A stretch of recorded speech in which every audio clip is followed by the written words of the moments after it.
Nagsimula na nga kami sa pagbuo na etong mga kahoy na to. Tagalog boy, jackpot, ang laki.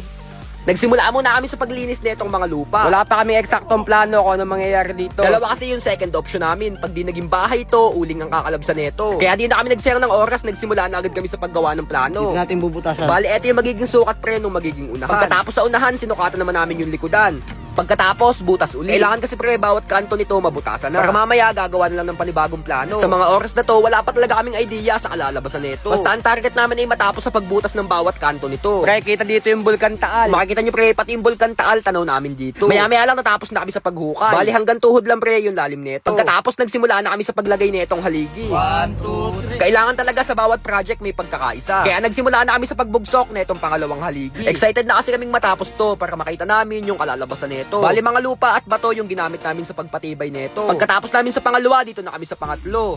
Pre, pang 3 haligi. Tinambakan lang uli namin ng lupa yung mga butas nito. Pagkatapos naglaban na kami sa pang-4 na haligi. Talo, si Otto talo. Bali etong dalawa na to pre yung magkakabit na itong pinakahuli. Pang-4 na haligi na to, boss.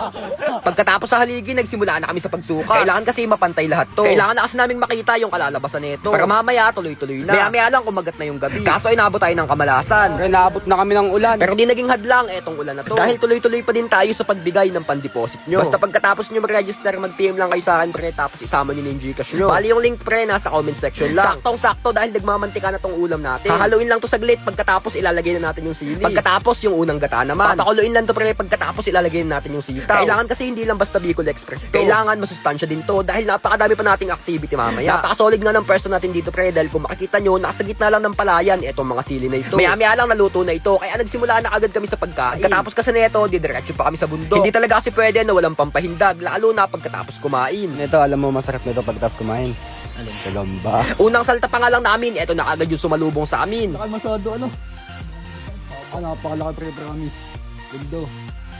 Kahit malayo na yung camera, kahit ilayo natin yung camera, talagang malaki. Kahit nga malayo yung camera, talagang napakalaki nito. Kung makikita nyo pre, abuhan yung kulay na. Katulad lang din halos nung mga nakikita natin. Kaso nga lang pre, talagang napakalaki nito. Maya-maya lang may nakita uli kami. Kaso mukhang magkapatid to. Kasi kung makikita nyo pre, magkatabi lang talaga halos yung bahay nila. Etong isa nasa taas, tapos etong isa naman nasa baba. Maya-maya lang may nakita na uli kami. Kung makikita nyo pre, talagang halos magkakamukha lang itong mga nakikita namin. Ang pinagkaiba lang talaga siguro yung mga size nila. Maya-maya lang may nagpakita na uli sa amin. Kaso kakaibang kulay naman to. Bali di uno ito pre, tapos kulay itim. Nung nakaraan kasi pre, kulay pula lahat yung mga diuno. Eto namang isa na to, medyo kakaiba talaga to. Tapos napakalaki talaga nito. Bali gatasan yung tawag dito. May nadaanan din kaming sapotless na gagamba kasi kung makikita nyo pre, wala talagang sapot. At estimate namin, tinatamad na siguro magbahay etong gagamba na ito. Dito nga sa pinakalas naming nakita, talagang nagulat kami. Di talaga namin inaasahan na lumalaki ng ganito kalaki ito. Kasi kung makikita nyo pre, Tagalog tong gagamba na to. Tagalog boy, jackpot, ang laki.